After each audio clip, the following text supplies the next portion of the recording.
नमस्कार मित्रांनो, एक्झाम जागर या एज्युकेशन यूट्यूब प्लॅटफॉर्मवर तुम्हा सर्वांचं पुन्हा एकदा स्वागत आहे. तर मित्रांनो, या आधीच्या सत्रामध्ये मी तुम्हाला एक प्रश्न विचारला होता आणि प्रश्न काय होता?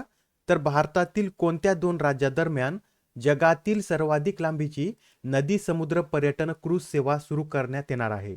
तर या प्रश्नाचं योग्य उत्तर आहे पर्याय क्रमांक 1, म्हणजेच भारतातील उत्तर प्रदेश आणि आसाम या दोन राज्यामध्ये ही सेवा सुरू करण्यात येणार आहे. आणि उत्तर प्रदेशमधील वाराणसी ते आसाममधील दिब्रुगड या दोन स्थानकादरम्यान ही सेवा असणार आहे आणि याची एकूण लांबी किती आहे? तर 3200 किमी इतकी याची एकूण लांबी आहे. आणि ही सेवा कधीपासून सुरू करण्यात येणार आहे?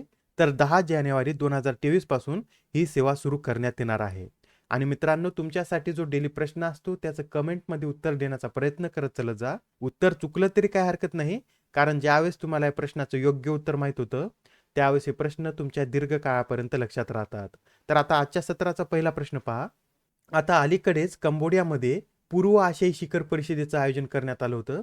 तर आता ही जी पूर्व आशियाई शिखर परिषद आहे याची ही कितवी आवृत्ती होती? तर आता कंबोडियामध्ये आयोजित पूर्व आशियाई शिखर परिषदेची ही 17वी आवृत्ती होती. आणि याआधी आपण पाहिलेलंच आहे की 19व्या भारत आशियान शिखर परिषदेचं आयोजन सुद्धा कंबोडियामध्ये झालेलं आहे. आणि कंबोडियामध्ये कुठे? तर नोम पेन येथे याचं आयोजन करण्यात आलं होतं. आणि आता या ज्या दोन्ही परिषदा आहेत यामध्ये भारताचं नेतृत्व कोण केलेलं आहे? तर भारताचे उपराष्ट्रपती जगदीप धनखड यांनी हे नेतृत्व केलेलं आहे.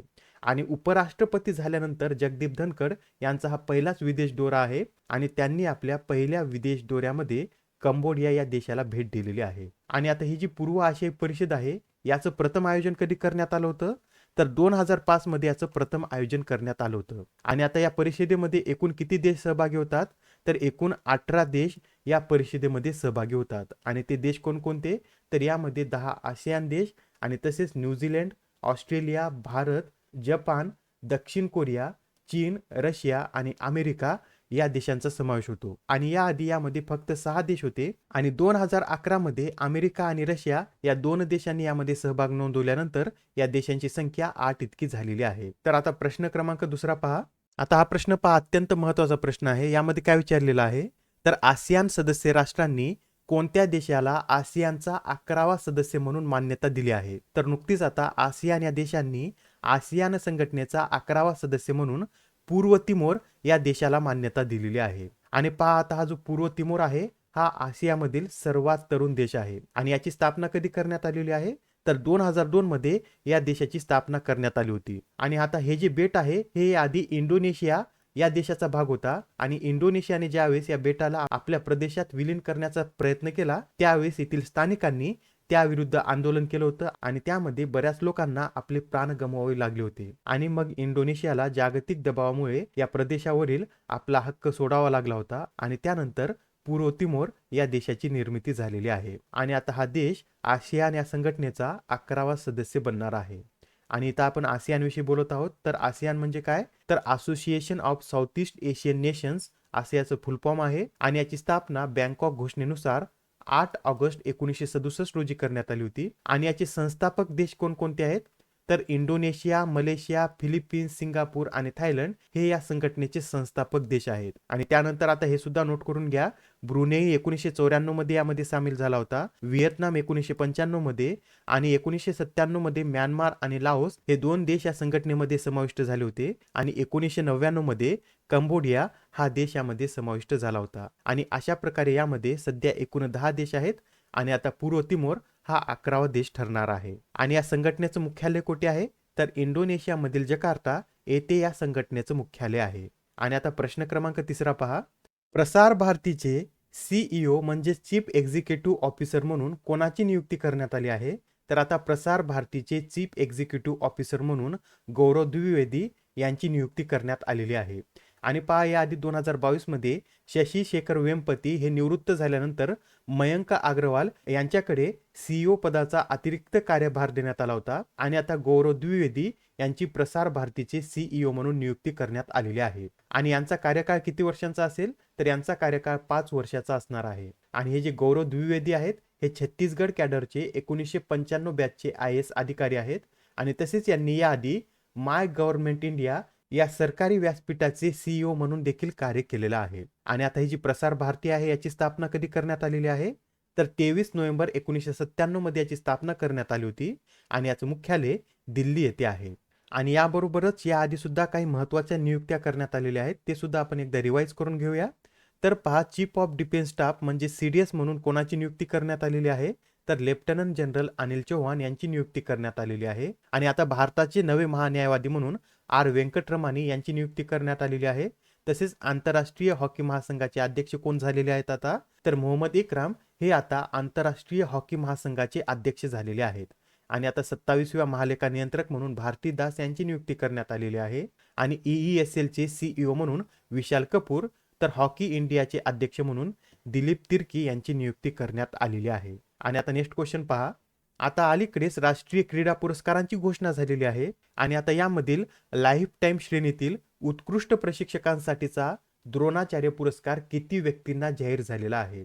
तर आता लाईफ टाईम श्रेणीतील उत्कृष्ट प्रशिक्षकांसाठीचा द्रोणाचार्य पुरस्कार हा 3 व्यक्तींना जाहीर झालेला आहे. आणि ते 3 व्यक्ती कोण कोण आहेत, तर यामध्ये दिनेश जवाहर लाड, बिमल प्रफुल्ल घोष आणि राज सिंग यांचा समावेश आहे.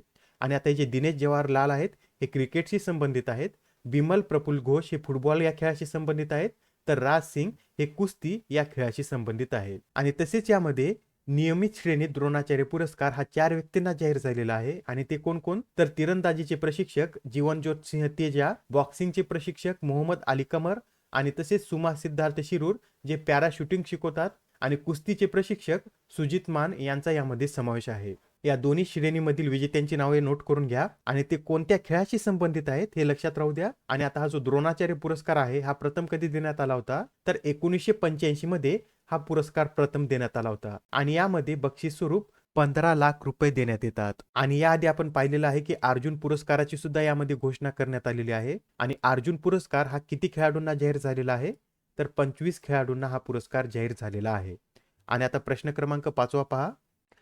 कोणती कंपनी ही देशातील सर्वात मजबूत टेलिकॉम ब्रँड ठरली आहे, तर आता रिलायन्स जिओ ही देशातील सर्वात मजबूत टेलिकॉम ब्रँड ठरलेले आहे.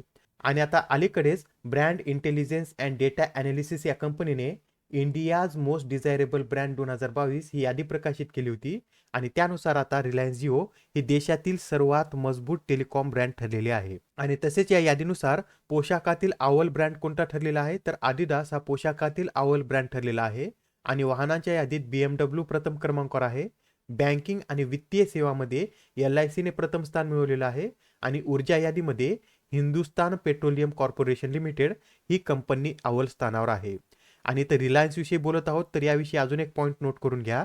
आता अलीकडेच फोर्ब्सद्वारे वर्ल्ड बेस्ट एम्प्लॉयर्स रँकिंग प्रकाशित करण्यात आली होती. आणि या रँकिंगमध्ये पहिल्या 100 मध्ये स्थान मिळवणारी रिलायन्स इंडस्ट्रीज ही भारतातील एकमेव कंपनी होती. आणि या वर्ल्ड बेस्ट एम्प्लॉयर रँकिंगमध्ये प्रथम स्थान कोणत्या कंपनीनं मिळवलेलं आहे, तर सॅमसंग या कंपनीनं प्रथम स्थान मिळवलेलं आहे.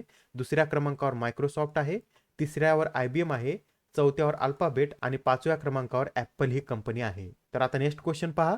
आता यामध्ये काय विचारण्यात आलेलं आहे, तर अलीकडे सी विजिल या सागरी सुरक्षा युद्धाभ्यासाची कितवी आवृत्ती आयोजित करण्यात आली होती.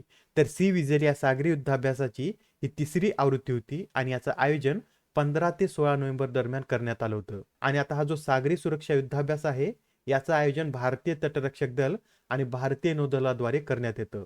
आणि याचा मुख्य उद्देश काय आहे, तर मुंबईमध्ये जसा समुद्र मार्गाने अतिरेकी हल्ला झाला होता तशा प्रकारचे हल्ले रोखण्यासाठी या सागरी सुरक्षा युद्धाभ्यासाचं आयोजन करण्यात येतं. आणि हा जो युद्धाभ्यास आहे हा कोठे आयोजित केला जातो, तर हा युद्धाभ्यास भारतातील किनारी 13 राज्य व केंद्रशासित प्रदेशामध्ये आयोजित केला जातो.